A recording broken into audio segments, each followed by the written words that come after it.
in the professional services sector.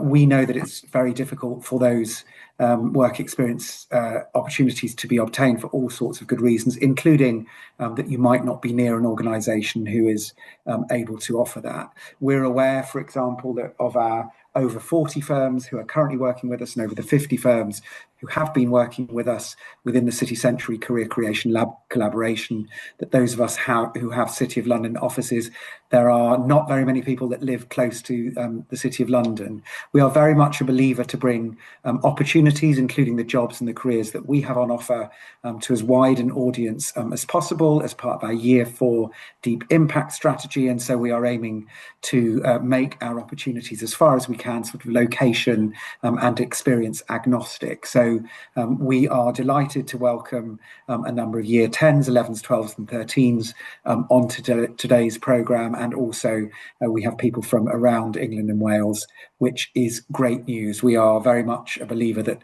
we should bring the opportunity to the talent, and that is what we are planning to do today. I am impressed because I imagine a number of you were watching the England match in the earlier hours of this morning. So even I watched some of it. So if you did watch that and you're still here today, that is brilliant. So in our in2 series, which we aim to in some way replicate how the City of London works, what law looks like. We have had what is London, what is the City of London, what business does the city do, what is city law, what are city law firms like, what work do lawyers do, who works in a law firm, and how to get into corporate law, routes into the profession.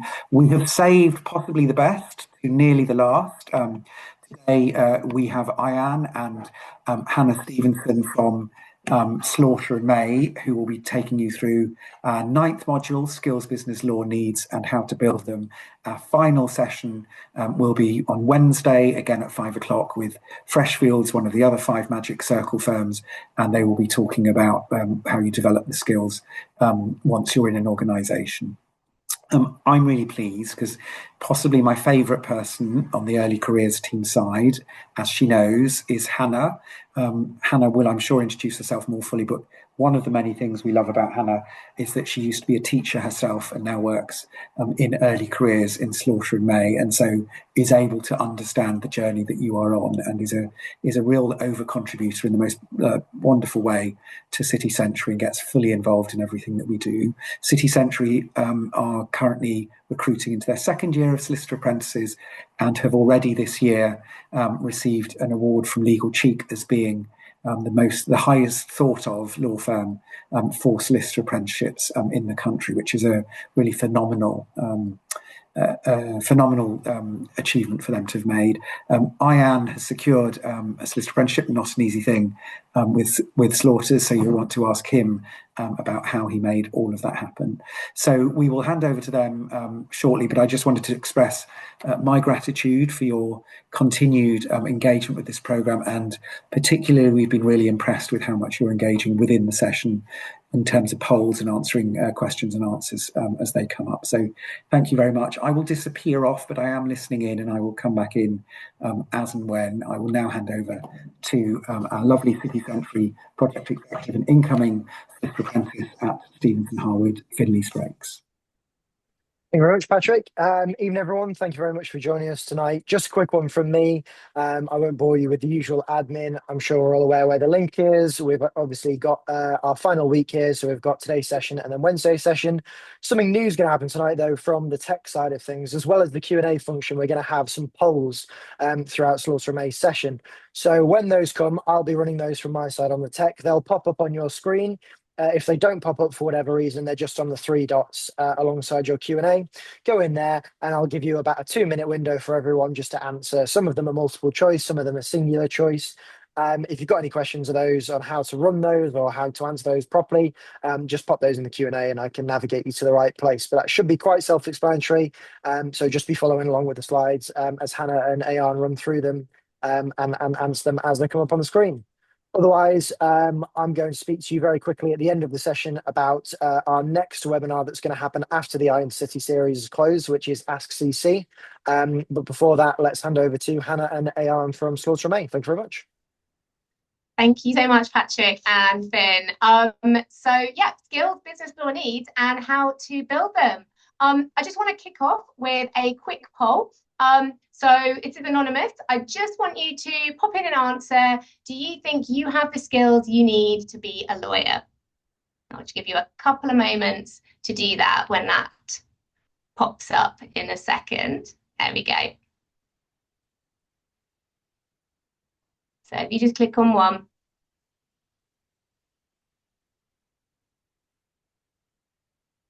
And hope we'll get the results in a minute.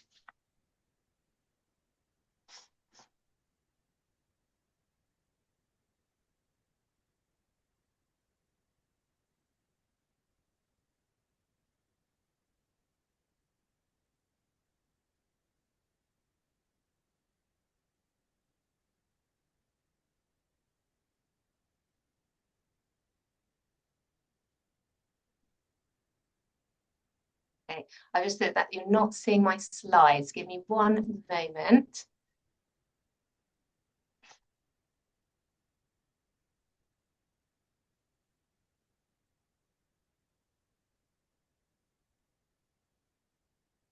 Has that worked? Yeah, that's perfect. Thanks, Hannah. Brilliant. Sorry about that.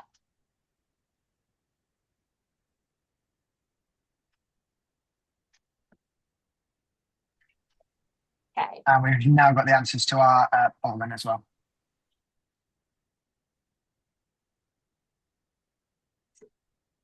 Okay, so we're going to come back to those results in just a moment. But first, I just want to say, as Patrick and Finley also mentioned, to thank you so much for joining us this evening. You have honestly done really well to show up. What commitment to your future career after a full day at school, and as Patrick said, maybe even half a night up watching the match. So really well done.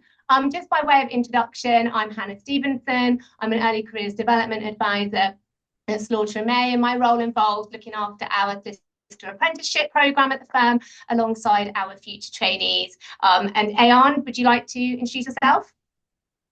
Yeah, so nice to meet you all. I'm Ayan Faisal. I'm a first year solicitor apprentice and I'm currently sitting in corporate. I came straight from sixth form, studied maths, biology, and economics, applied to both university and solicitor apprenticeships, and ended up getting this role at Slaughter and May. Great, thank you. So what are you going to hear from us in the session today? So skills for a career in law. There we go. Skills for a career in law. So through this, I hope, interactive session, we want you guys to walk away understanding what skills are needed for a career in law, and being able to identify how these show up in the different activities that you already do. It's worth mentioning that you might see the words business law and commercial law used. We tend to refer to it more commonly as commercial law, which basically means that we advise businesses and organizations rather than private clients.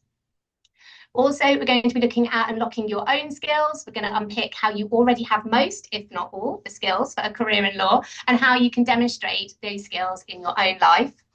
And then finally, some top tips and practical tools. So you'll hear from Ayan as the skills that he's built at school and at college that help him in his role now, and also get access to a downloadable skills tracker to help you track your skills in your everyday lives so that you can bring them to life. It's really important that you feel you have something to take away and act on after this webinar that's really going to help you with your chosen career path.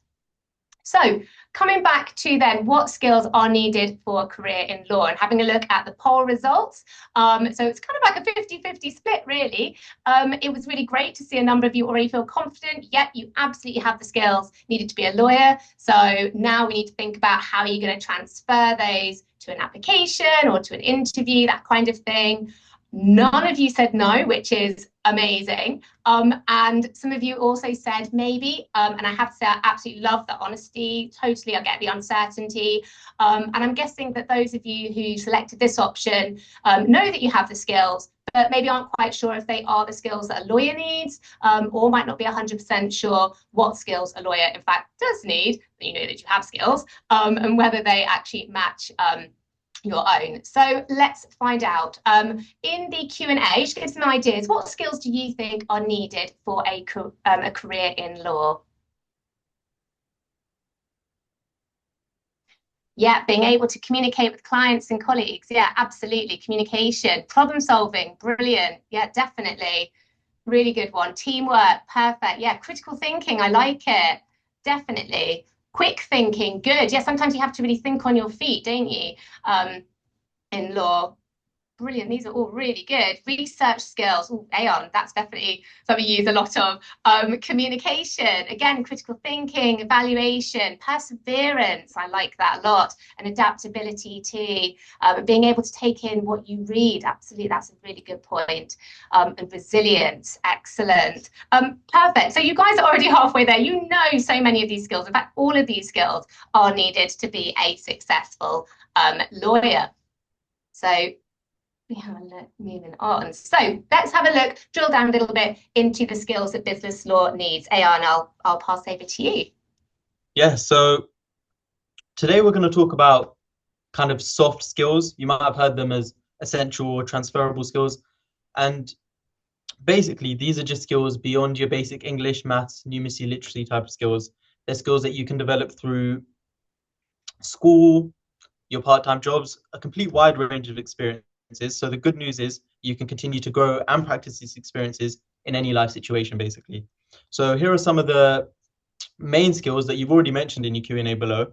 And these are skills that law firms are really looking for in kind of future lawyers, apprentices, and trainees.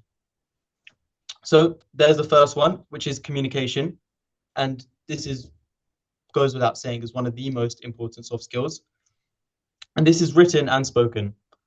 Putting it into the context of law firms, lawyers need to be able to write clear emails that their clients can understand and digest. And they really need to be good at explaining kind of complex legal ideas simply in a way that clients can understand.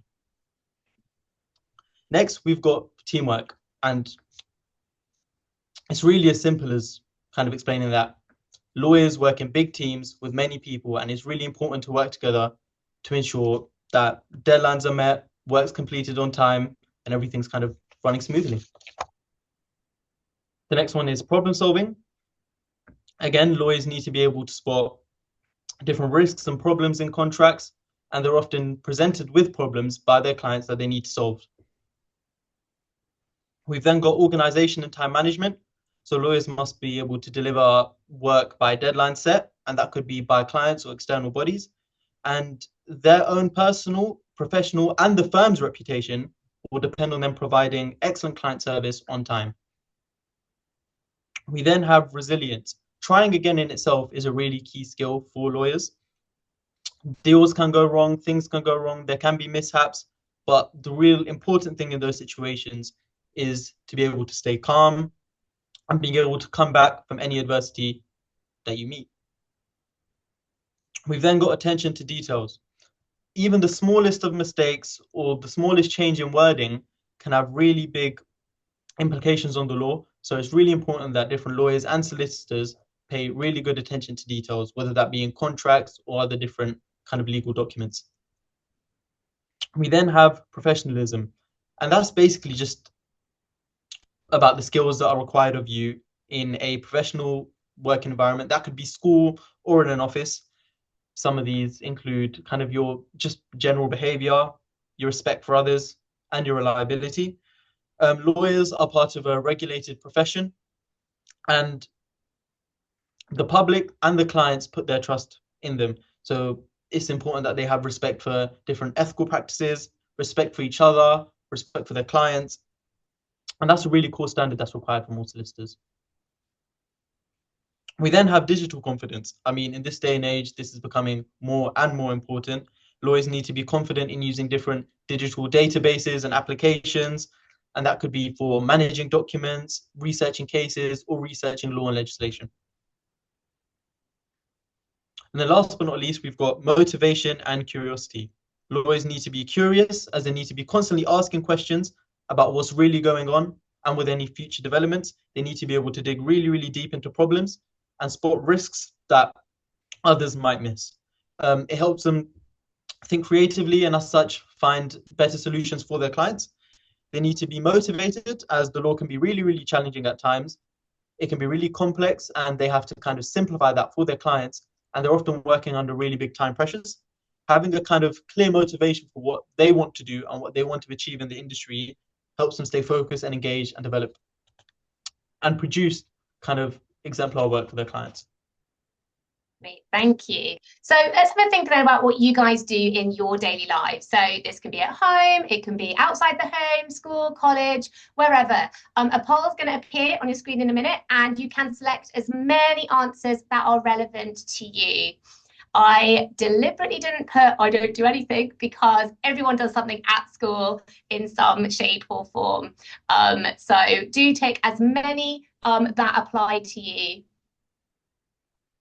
If you do take something else, if you take the other, we'd love to know what it is. So do type that into the chat, into the Q&A, because actually that could give others really great ideas for something else that they might want to take up.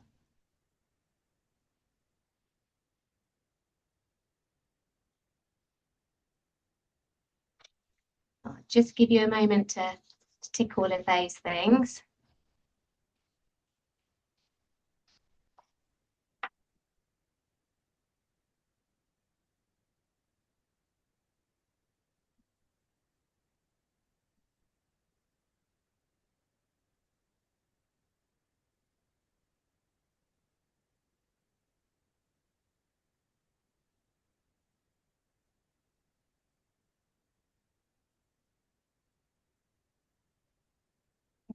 Let's see what they right. Very interesting. So we've got sports and clubs taking up 86% of the votes, followed closely by school projects. Yeah, we're all, as a teacher, I know I always gave out projects. You have to do a lot of teamwork and presenting with that. Lots of helping at home and caring for others.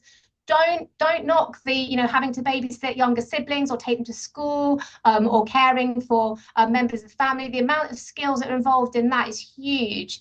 Part-time work, we've got 45% of you, and volunteering 59%. Small amount of content creation, and a fair amount of gaming and online communities. There's a few of you got others. I'd love to know a couple of things that you do, just that might give other people some ideas as well. Oh, actually, I could get involved in that. So if you're happy to share, please pop that in the Q&A of what else you do, because it's just really interesting to know.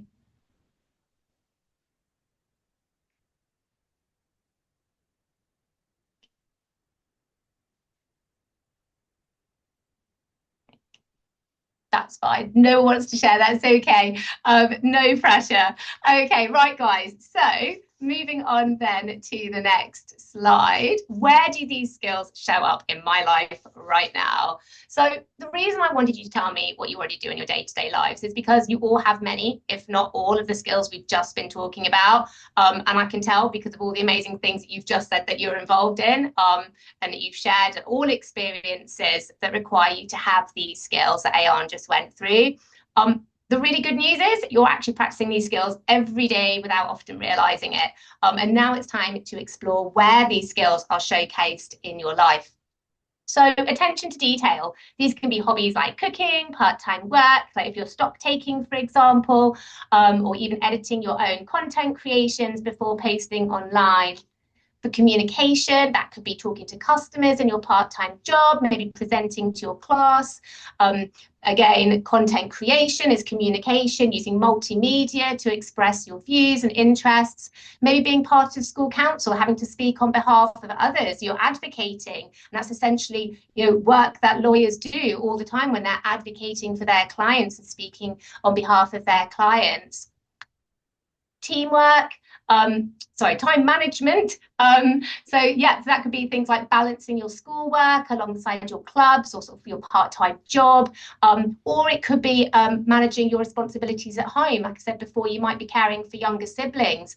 That's going to take a lot of management and organisation on your behalf. It might also be that you're involved in fundraising events. I know a lot of students were involved in prom planning committees. If you're in year 10, obviously that will probably come in year 11, but that could be a great idea if you're thinking, oh, I'm not sure where I could do my sort of organisation bit. Join your prom planning committee. But you might also lead some societies. Some people set up a law society where they might debate a particular case, or it can be something completely unrelated to law. All of those are going to have organisation, time management skills. So teamwork, If you're part of a sports team, music clubs, even if you're not part of the club, you've done sports in PE, you've had to play various things like netball, maybe football, rugby, all of those team sports involve communication and collaboration with each other. So you guys are working with other people all the time. Digital confidence, again, if you're asked to do a presentation in class, you might present on PowerPoint, you might use Prezi, you might use Canva. So many different ways of presenting your information, content creation, online research or projects, or even moderating online communities. You effectively live in a digital age and you've grown up with technology around you. And I know it sounds probably a little bit silly, but the fact that you can attend and interact on a Zoom webinar is already an example of your digital confidence. Because I can tell you when I was your age, actually this probably didn't even exist, but if I was your age, I certainly could not have probably done this to the same level of confidence that you have. Problem solving, so budget restrictions, thinking about maybe if you're going to join that prom planning committee, the budget's tight, but you want to deliver a good event, or what game strategies you've got coming up, or maybe having to fix some tech issues beyond turning the computer on and off. So these are all problem solving things that you can demonstrate. Resilience is a big one. I know that was mentioned in the Q&A at the beginning, and yet we have all been there. There's been someone in your group, it's been a no-show on a day that your team's probably due to present to the rest of the class on a project you've been working on. So how do you cope with that? Or what do you do? What if your mock results were disappointing, or you lost a match? Getting feedback from a teacher wasn't as positive as you'd hoped, and then acting on that to improve is actually a really great example. It's really showing, how you're taking personal experiences of setbacks, maybe moving houses or schools multiple times, but what you're then doing with that to make that situation better. So just remember, only share personal examples of resilience if you do feel comfortable to do so. But even knowing that you've bounced back from a challenge shows that you guys do have resilience. Motivation and curiosity. So if you're interested in how something works or why something happens, or you're interested in a particular subject or hobby or sector, how do you show that? That could be things like work experience, which can be in person or virtual. You could be reading around the subject. You might pick up new hobbies. Even attending webinars like this today already shows us as an employer, you know what, this person is seriously driven, they've got motivation, they want to find out more about skills and about a career in law. So I really hope that you guys mention this on any applications that you might make, because it's super impressive. And then lastly, professionalism. So that could be things like showing new parents around your school, maybe at open evenings. That massively requires professional, polite behaviour. Even turning up on time to your job and your class. You might not think about these things consciously, but things like reliability and respect, as Ayan had mentioned previously, those are crucial standards, really of anybody, but particularly in the legal sector. Ayan, I think it would be really helpful if you could just kind of tell us a little bit more about some of the things that you did at school and college that helped you develop the skills that you use in your role as a solicitor apprentice. Yeah, 100%. And I just want to kind of echo Hannah in saying that while these skills might look kind of complex and difficult to develop, they really can be developed absolutely anywhere. And I'll kind of give myself an example, and kind of tell you how I developed a couple of these skills during my high school time. So let's look at the first couple of skills. I'll take communication and teamwork as two examples. And these are two of the most important transferable skills that I think I developed. And this was actually done through playing football. So during high school, I captained my local football team, and just kind of having good communication and working effectively together as a team was just so essential to make sure everyone kind of understood their role and worked effectively together, and kind of just literally as simple as winning games required all of that. So an example of this is when I played in a cup final a few years back, and we were really excited for the game and ended up conceding 2 goals in the first 5 minutes. So that's obviously not an ideal situation to be in. We were kind of losing one of the most important games of the season, and it would have been easy for kind of everyone to panic, start pointing fingers at each other. But kind of instead, we needed to take a different approach because we knew we were losing, and we decided to kind of come together as a team, discuss what was going wrong, suggest some changes to our positions. We made a couple of quick substitutions. And because of that kind of communication and teamwork, where people were willing to kind of sacrifice kind of their playing time on the pitch to get substituted, to make changes for the benefit of the team, we ended up managing to turn that game around and winning 4-3 in the end. And that might seem like quite, I don't know, a simple, basic example, but that experience kind of taught me that success, it really depends on kind of people working together as a team, collaborating, being able to support one another. And that's really similar to working in a law firm. So as a solicitor apprentice, I work in quite a large team of different lawyers, and we often work on projects together. For example, I work on a publication that's sent out to clients every other week, and clear communication is essential in that process. If someone misses a deadline, fails to communicate any updates, it can affect the whole team and potentially different clients that are relying on that piece of work. So they can kind of be developed absolutely anywhere. I've given football as an example, but you can give countless examples of where you can develop it. And these two skills are what keep so many law firms running. And another one I'll go through is problem solving. And I also developed that in high school, and that was through being part of my school's debate team. So I was part of a debate club where we took part in different mini events, mini debate competitions, where we debated on current and controversial topics. So there were topics where I had to argue for, and I didn't either personally agree with them or align with them. And I was kind of put in these difficult situations to think creatively, come up with strong arguments, and give perspectives that I wouldn't myself hold, or would be completely different to what I'd think in my day-to-day life.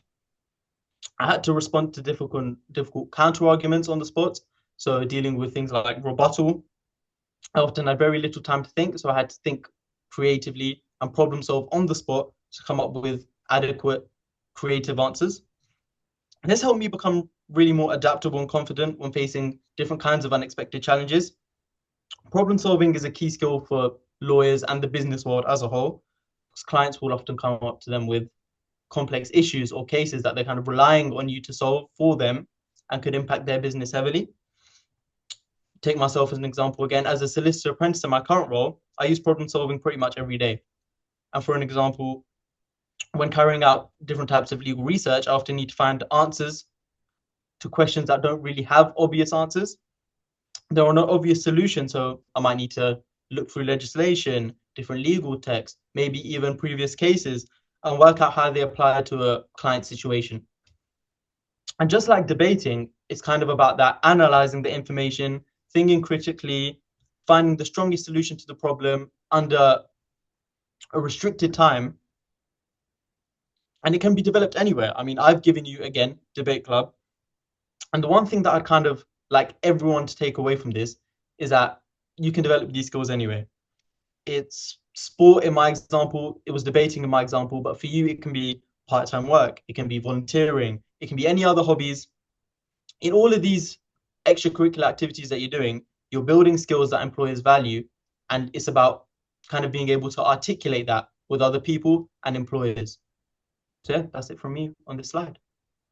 Thanks, Ayan. I think it's one thing to take as well is where Ayan said, I played in the football team. He's actually kind of given that example. That's what people want to hear from you. Yeah. It's how you bring your skill to life. So give those examples because that really sets you apart as candidates, as strong candidates. Okay, so let's do another poll then. So which skill do you guys feel strongest in? So we've got the skills that we've been looking at so far, and I want you to have a think about which one out of the skills we've looked at so far do you currently feel strongest in?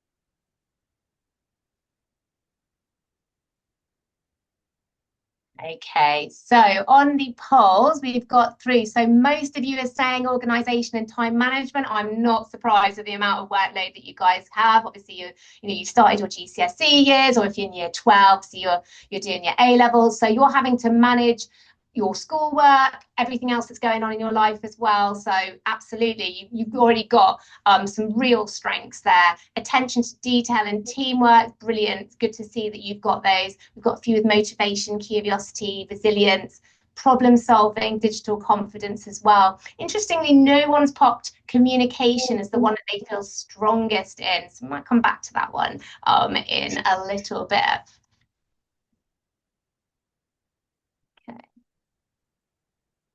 Right, so we're going to have a little game. So we're going to do some skill spotting. What I want to do is kind of give you some examples where you might be involved in certain things in your school or sort of home life that you might find relevant. And I just kind of want to show you that most experiences and activities that you are involved in don't just develop one skill. You can use one activity that's going to show so many different skills. So the example we've got in here is helping a year 7 student with their reading. So you volunteer once a week to help a year 7 student with their reading. Before the session, you quickly look over the book they're reading so that you're prepared. During the session, they struggle with a paragraph, so you break it down into smaller parts and explain it more simply. When they lose confidence, you encourage them to keep going. You also keep an eye on the time, so you finish the task, and you double check the words they got stuck on before the session ends. So in the Q&A box, can you type in some of the skills that you can see being demonstrated in this example? We've already got some coming up already. Brilliant, absolutely. Time management, organisation, communication. Yeah, the attention to detail has been added into that one as well. Time management, organisation again, communication, time management, brilliant. Leadership, I like it, absolutely. Communication, time management, organisation, brilliant. Yeah. Attention to detail again. Resilience, yeah, because you have to be patient with the student, absolutely. Excellent. So good. I'm really glad that you guys have seen the different skills you've got just out of one scenario. You're absolutely right. The communication, you've had to explain things clearly. You've had to do it in different ways. You had to adapt it when they weren't sort of, quite sure. There's problem solving, having to think of a way to support them when they were struggling. So you thought, actually, okay, let's break down the text, makes it easier. Attention to detail. You're right. You were checking those tricky words. You ensured they could actually read those. You were professional because you were reliable. You were prepared, and you were respectful of that student. And absolutely right, organisation and time management. You're balancing this commitment alongside your schoolwork. So a really great example that I know quite a few of you are probably likely involved with at school. Let's try another one. Okay. Hang on. Okay, so we're going to go through another scenario now, and this time you're running a charity bake sale at school. So you're part of a group who have been asked to organise and run a charity bake sale in the school playground. You create a simple plan and ask different people to bring in baked goods. You make a poster, which is published on the school intranet to advertise it, and then organise who will set up and run the store.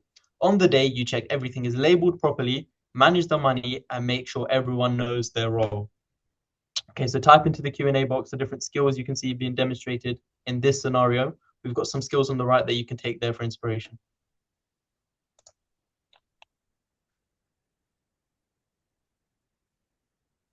Can you see these, Aon? Would you like me to read these? Got organisation, yep.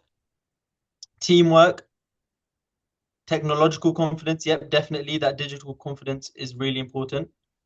Organisation again, yep. Attention to detail, yes, that's a really good one with kind of handling that money, checking all of the labels. Time management again, yep. Some good answers coming through. We've got initiative, yep, because it takes initiative to actually start this in the first place. So yeah, really good answers. I'll give a couple of extras that some of you already gone over. So yeah, we've got teamwork, as some of you mentioned, which is kind of working with each other and assigning different roles. You've got that attention to detail, like I just mentioned, where you're kind of handling the money, checking all of the different labels. Another one is professionalism, kind of just being responsible and reliable. There's going to be different customers coming to you. Simple things like giving them the correct amount of change, handling the money with honesty. That's a really big one. Organization and time management, which a couple of you have mentioned, which is kind of just in the planning and coordinating side of it. We then got, which a good few of you mentioned actually, which is communication, which is just giving clear communication and instructions between each other, making sure you're advertising properly, speaking to customers, making sure your communication is clear in that aspect. We've got resilience. There might be periods where it's really busy. I don't know, someone's favorite cakes might have run out and they're really upset about that. Just the way you kind of handle that with professionalism and resilience is really important. And then obviously, like someone mentioned, digital confidence, kind of making that poster, making sure you're confident with all of the different software to use for that. Yeah, all really, really good, important things. And that's one scenario, and we've picked out about 7 or 8 skills. So that just goes to show that whatever you're doing, there are so many different transferable soft skills that you can develop. It's kind of just looking deep into it, kind of seeing what you did, how you did it, and how you can extract the skills from there. Absolutely. Brilliant. And then last one then.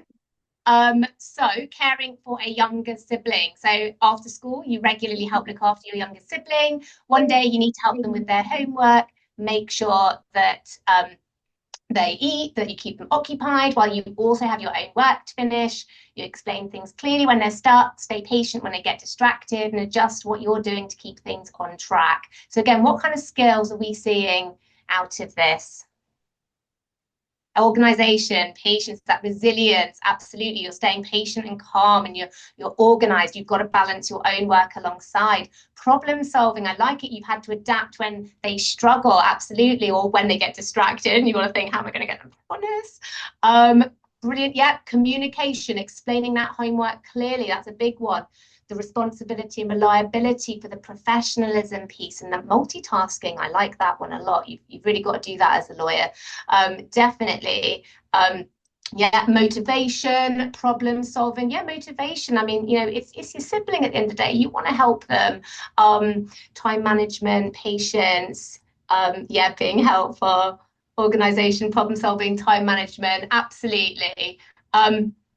So I hope that this has kind of shown that with the scenarios that you guys have, you've got more than one skill that you can see and what you're already doing. And we just want you to kind of harness that and showcase it, because it's really bringing to life that you have these skills needed for a career in law, or indeed anywhere.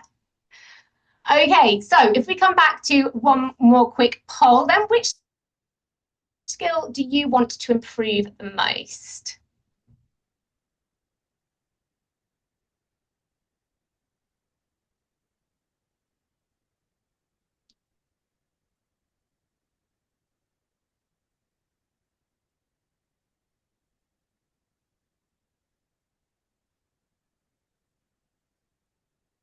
It was interesting in the last one that no one had put communication as their strongest skill. So it'll be interesting to see where we're at here.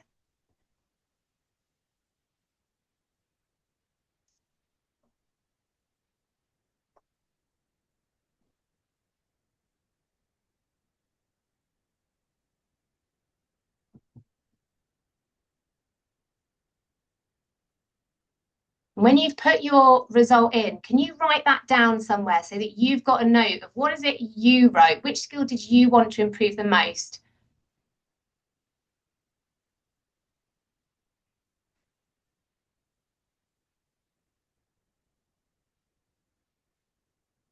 So what have, there we go, communication. So 50% of you want to improve on that the most. Interestingly, the next lot of you, although we had a lot of you saying, you know, I feel really strong in organization and time management, you still want to hone that. You want to improve that. A bit of teamwork, digital confidence, and problem solving. So those are the 5 skills that we've got. Most people are saying, oh, and a little bit on the professionalism piece as well. So like I said before, just make a note of the skill that you've written down, because this is going to be your focus for the next fortnight, that particular skill. I think it's really great to see that you're already demonstrating a growth mindset. You've got motivation to build that. Okay, so how can I track my skills? So we're going to support you with building these skills throughout the rest of your school and college life. You've already identified at least one skill you want to improve on, and this, as I said before, is going to be your focus for the next fortnight. So what we've done is we've produced a skills tracker, the link which Finn's going to pop into the chat for you in a minute. You can download this, but when it comes to applications, so this could be UCAS statements as well, or even job interviews, it's really important to be able to include your skills. And like I was saying earlier with what Ayan was saying, bring those skills to life with actual examples. So rather than I play football, it's, well, what skills have you demonstrated in football and how have you demonstrated those in football? So this skills tracker, it's a really simple tracker. You can totally adapt it, add it to your notes section on your phone. You could print it out and stick it in the back of your school planner, whatever works best for you. But basically, the idea of this is that you keep a record of the activities and the experiences that you guys have been involved in and identify the skills that you used in those situations, which is really just like you've done with our skill spotting game, except it's for you. So by tracking these, hopefully you'll find it easier to spot gaps where you perhaps need to spend some time developing that skill. But most importantly, because you record what you did, you're going to find it so much easier when it comes to writing your applications or preparing for job interviews. It's going to make it so much easier to think of those real life examples that really evidence that you have these skills. It can be quite hard sometimes to remember all the things that you get involved with by the time it comes to making applications. So having this in your planner on your phone could really help you with that. And again, as we were saying, kind of on some of the skill spotting, if you've got some gaps and you're thinking, actually, do you know what, if we had a society, a debating society, the example that Ayan just gave, actually, yeah, I'd really like to do that. We haven't got that at school. Start one up. Nothing's stopping you from starting one up. So get a few friends together who might be interested in that as well. And then you've got that going. And that also shows an added bonus of initiative and proactivity, which again are super useful skills. So last poll then, I'm going to go back to the question that we had at the start. So I want you to again think about what we've covered this evening, think about the skills we've identified in law, the things you already do in your lives that demonstrate this. And I'd like you to answer that question again.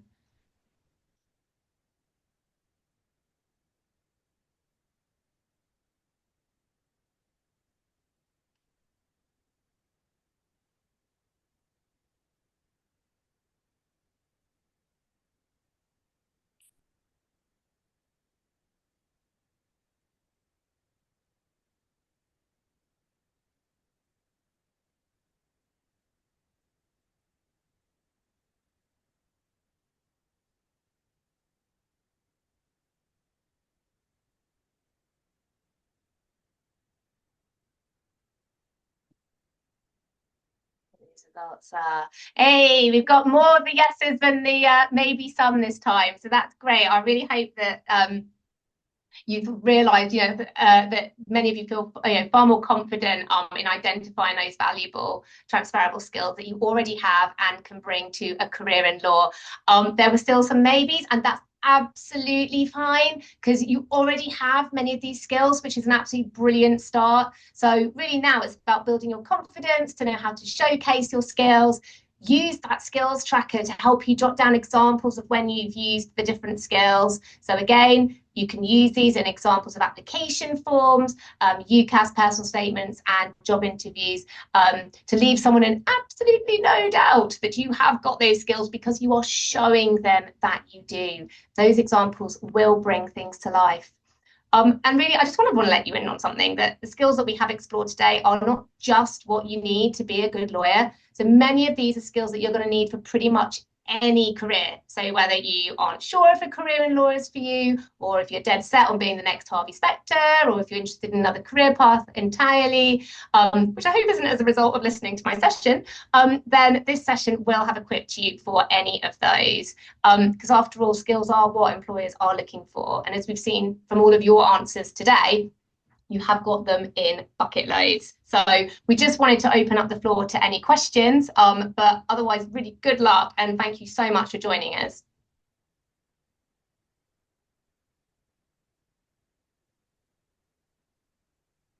you very much. And Ian, that was amazing. I hope you've all found that useful. We love you to ask questions. So you've got someone who recruits solicitor apprentices, you've got someone who managed to get recruited as a solicitor apprentice. So let's get some questions in. Great. We've got the first one from Ksenia. Are there any tips for writing your CV to apply for degree apprenticeships? Maybe what to include and how to structure it? So yeah, I think that's a really good question, especially for people that are kind of just keen on developing the skills that are needed to kind of include in a CV. I think at this stage in your kind of academic journey, I think it's really important to just try as many things as possible to just develop the skills first. I think for your CV, employers are going to know that you guys aren't kind of the most experienced in the working world. But I think one thing that could really set you apart is just trying so many different things and developing a range of skills and just being able to identify the skills, because 80% of people will have kind of developed the same skills at 17 or 18. A lot of people do different types of extracurricular activities, but kind of only the best candidates will be able to kind of extract and identify the exact skills that they're developing and how they're developing it. So it's not just kind of saying, oh, I developed my teamwork in football. It's kind of backing that up with examples. Is there a specific scenario where you did that? And if you are able to do that successfully, that will set you apart from so many people, and you're basically 90% of the way there. Ian, thank you so much. Finn, I'm just going to ask you to talk about the STAR model quickly. Yeah, when I was applying for my solicitor apprenticeship, it's something that I think really aids your answer to make sure that you have a clear, concise structure and you're sort of ticking all the boxes. So it's something that we can kind of structure our answer to give a really easy response to this is what I did, this is how it went, rather than just sort of talking in a conversational style through a method. So we're going to start with an S, and we're going to talk about the situation. So what's happening? What is it that I'm going to be talking about? I'm going to be talking about my football team. I'm going to be talking about something at school. Then the T is going to be the task. What have I been asked to do? What are the sort of the requirements for the task? What are my limitations? The A is going to be the action that I specifically took on the task. So yes, we want to know what the team's doing, but we want to know what is your part in the task. How are you playing a key factor? And then I like to have two R's. R is going to be the result, the first one, and that's going to say, okay, so I was asked to do this. This was what I did to contribute to the task, and this is how it went. I think the second R, which some people maybe overlook, is a really, really important one, where we look at the reflection as well. And it's just as positive sometimes to talk about tasks not going so well, because not every task we do is going to go as we've planned it to go. So the second R, being reflection, is a good way to look back and say, well, actually, when I did this task, it didn't go very well. So I learned from that mistake. I learned from my part in this task, and I took it into the next task, which then had a successful outcome. So using that, you don't have to sort of say the situation was this, the task was this, and so on and so forth. But having that in the back of your mind, just going through when you're articulating an answer, I think can be a really strong way to make sure you're ticking all the boxes and you're telling it in a concise manner. Super, thank you. And I think that prep for all of you will just be helpful when in the moment, when you're feeling nervous, when you haven't quite heard the question properly. If you've got the answer there, then it's going to be much less about you trying to retrieve that answer than it is about you presenting it well. So that work is really worth doing. Brilliant. Finn, would you mind taking us to the second question? Yeah, let's go with. Do you have any tips for building communication skills for interviews, particularly if someone tends to come across as more shy and reserved? I guess that could be one for both you, Ayana and Hannah. Happy for Hannah to start. Yeah, absolutely. So in terms of when you're in an interview, if you're, sort of shy and reserved, I would really encourage basically people to take a moment for an answer if you are struggling to come up with the answer or you're not sure how quite to go with it. If you just say to the interviewer, sorry, can I just have a moment just to think about that a minute? That really shows someone actually with quite a lot of confidence, someone who cares about the answer that they want to give. So I would very much recommend that someone did that. In terms of practicing the skills for the interview, I would very much recommend you either practice, get parents to question you, maybe provide them with some example questions that you could then go back to them, or you could do it with a friend. And if you haven't got anyone to practice with, literally just record yourself on your phone and then you will play your answers back. I know it's a bit cringe, but actually hearing yourself back can be super useful, because you might identify little things that you do that you think, oh, actually, I didn't realize I waved my hands like that, or I didn't realize I kept saying okay all the time. But it will help you understand, okay, this is what, you know, an interviewer is going to hear if I give them this answer. So what do I need to work on? So I definitely recommend that you do some practice. And just to add to that, I mean, I think the thing that worked for me the most, and I guess this is an example of it, is just put yourself in as many situations where you're kind of outside of your comfort zone. Like, you're going to have so many scenarios in life where you're going to be uncomfortable, not know what to say, not know what to do. It's going to be really awkward. And I think the art that you kind of have to develop and master eventually is to kind of just be comfortable with being uncomfortable. So, for example, a lot of us, me or Hannah, we might not like presenting to loads of year 10, 11, 12 students, but kind of just putting ourselves in that situation, regardless of how uncomfortable you might be, just kind of being comfortable with the fact that you might not be comfortable all the time. That's a big step to take also. Thank you. I love presenting to year 10s to 12s, Ayan. And just to say, in the Q&A, I've put, in response to a Lucy Pittman quote, I've inserted a link to a LinkedIn post that I've written about how you might prepare for the recruitment process as a whole. It's a 10-minute video. And the idea of it shows you where an employer might be asking you to evidence certain skills. And I think that's a really useful thing for you to have a look at as you go into those processes. It allows you just to understand what's going on a macro level and then to prepare for it. And for those of you who are a little bit shy or are less happy to speak in the moment, if you do that preparation beforehand, it won't come as a surprise when they're asking you certain things at certain points. And just to say, you know, I've used that methodology in 3 different law firms to install recruitment processes, including for associates going up to partner. So it is something that is used in the city. Next question we've got is from Rafi. Thank you for this fantastic webinar session. What would set someone out when applying for a solicitor degree apprenticeship at Slaughter and May? A really good question. And glad you found the session useful. So it's a couple of things. Firstly, be really clear about what type of law we do, what we do as a firm, and what sets us apart. And all that information is on our website, readily available. But the other thing that really kind of gets my attention when I'm looking at CVs and applications is where I can see someone's gone above and beyond just their A-levels to really show how curious and motivated they are about getting for example, for where I look at solicitor apprenticeships.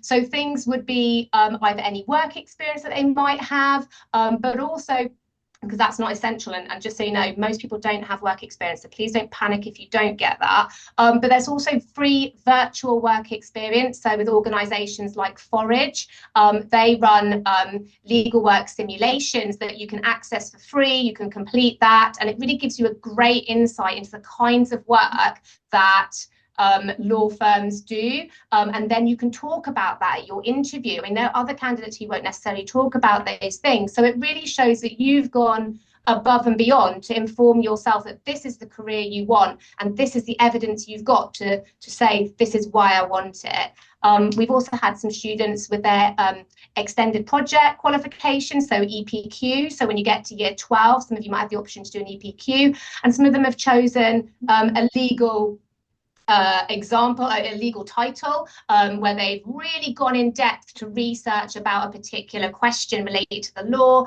Again, shows us how motivated you are to find out more about this area, and you can talk confidently about something that you spent a year working on. So those are the kind of things that I would really sort of have this pick out in applications. That's great. Thank you both. We've got one for you next, Ayan. This might be one that would be interesting for you to revisit sort of at the end of your apprenticeship as a first year now, looking back. But what has been the most surprising thing about working at a firm that uses the multi-specialist model, and how do you think that'll influence your training going forwards? So, I mean, I guess that question in itself is slightly technical. So I'll try and make it as simple as possible for some people that might not be kind of familiar with what the multi-specialist model is. Slaughtermen are quite unique in the approach they have as lawyers and associates. So while in, for example, corporate law, where I am now, there are different kind of groups and sectors within that area of law where, you know, different law firms will kind of break teams into, for example, and Slaughter may kind of take a different approach. It's kind of getting that experience in different sectors of an area that the kind of firm really want to emphasize on. So yeah, I think you're going to have experience in a range of different situations, scenarios, different cases, different deals in for corporate law specifically, where I'm in. And it'll kind of build you up, make you more well-rounded, especially in my stage, thinking about where to qualify, what exactly I want to do. It will give me kind of a wide range of experiences. I'll work on different types of deals, different types of matters in different sectors within corporate law. And that will kind of inform me better on what I want to specialize into in the future if I want to do that. That's great, thank you. And I think it is a really unique sort of perspective to look at a solicitor apprenticeship in that way as well, is that, you know, going through the university route, you'd only sit in maybe 3 or 4 seats, depending on how a firm chooses to operate a training contract. Whereas through this route, you're going to sit into potentially some firms will be 8, some firms might even be 10, 12 seats by the time you're in a position to qualify. So you are getting that scope, aren't you, of where you think's best to qualify. And building on that, Ayan, someone's asking what made you choose the A levels that you decided to study, and how you think they went looking back. Would you change anything if you were giving advice for yourself going forwards? Okay, so admittedly, when I was in year 11 going into year 12, I didn't know what I wanted to do. So I picked the subjects maths, economics, and biology because I just thought they'd be 3 kind of well-rounded subjects that meant I could go into basically any area or sector that isn't medicine or dentistry. And I kind of already decided that I didn't want to go down that route. So if you do want to study law and you're kind of set on it, for example, you don't need to pick like really hard STEM subjects. You can pick other humanity, essay-based subjects. That's completely fine also. But yeah, I just was kind of unsure as to what I wanted to do. So I thought, let me pick 3 well-rounded subjects that will let me keep my options open. And yeah, thankfully I could explore different degrees, different subject matters, different careers. And then eventually I found law, decided I want to practice law in the future. And luckily, the A levels that I'd chosen allowed me to do that. So if any of you are kind of deciding now what A levels you want to choose to study law, I definitely wouldn't stress too much. Most subjects you choose, even something like maths, chemistry, physics, have relevance in the law some way or the other. So I'd say pick the things that you're most passionate about, that subjects you're good at maybe, and then apply to law with those subjects. I'm sure it wouldn't taint your applications at all. Yeah, do what you love. And there are no specific A levels that we specify for a solicitor apprenticeship, or even, you know, to be a trainee if you went to uni first and then came and did your training contract with us. So do what you love. As Ayan said, all those A levels are going to have the transferable skills that will set you up in good stead if this was a career that you wanted to do. That's great, and perfect timing as well. Just past 6 o'clock, we've managed to answer all the questions. Thank you very much both for what has been an incredible session. Anything to go from your end, Patrick? No, just look, thank you so much. I think that's been super helpful. I hope that what we've heard there is that you likely will have a bunch of skills that are transferable, and that you now understand more what some of those skills look like and how you can evidence them, and what you might want to do if there are some skills that where you're, you know, slightly less strong, that you have some time to build up that evidence base. And really do think of it as an evidence base. Law firms are wanting to recruit you for the potential that you have, and one of the ways they will assess that is to see what you have done in your past. So the easier you can the easier you can make it for them to understand what you've done and therefore what you can do, the better it'll be. And preparation is a thing. And here's a thing that I would suggest you do as well, which people don't tend to say, but ask your friends, ask your family what they notice, especially the nice ones, what they notice about what you can do. Ask your teachers, ask your careers advisor, because sometimes you won't know that you're, I don't know, brilliant at organisation because you just think everybody's brilliant at organisation and can do what you're doing, or you won't think that you're the one that will assess risk and take risk, or that you're the one that can bring people together because you're really well networked, because you just think everyone's really got loads of friends. So when you ask people around you what they notice about your skills, you might get another version, and I think that's super helpful. If you're always being picked to be captain of the sports team, there's probably a reason for that. If you're the one that's always organising for the nights out, if you're the one that's always asked to check the document, there's probably a reason for that, because people have noticed that you've got skills. Thank you very much, Patrick. Just a quick one from me before we finish the session then. You will see in the chat that I have put a link to a Microsoft Forms. Now, that is the sign-up page for the final episode of one of our other series, which is very similar to Iron City, called Ask CC. You've met Paul Leamy, former partner at Taylor Wessing, now Winston Taylor, who is our principal advisor and ambassador at City Century. He's helped run a couple of these sessions, and myself and Paul will be running the final episode of Ask CC. The series of Ask CC was 4 episodes, and we were basically focusing on every single stage of the solicitor apprenticeship application process, from researching the firms, deciding what kind of firms you're a good fit for, to then going through things like interview processes, online assessments, application processes, all the way down to, if you've been successful, how do you go about relocating? Someone like myself who's having to relocate from Yorkshire to the city for an apprenticeship, how do you go about finding accommodation? How do you go about finding a flatmate? And we did a four series 4 episodes over the course of the series, which we're focusing on every single one of those. And we've now understood that we've got new students who have come in who have maybe missed those sessions. So we've got a final episode, episode 5, which is going to run next Tuesday from 5 until 6 p.m, same time as Iron City would normally.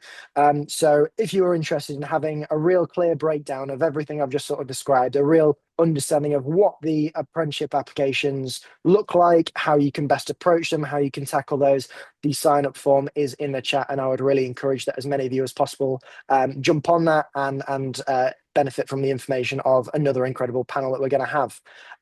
Otherwise, if there's nothing from anyone else on the panel, I'll just say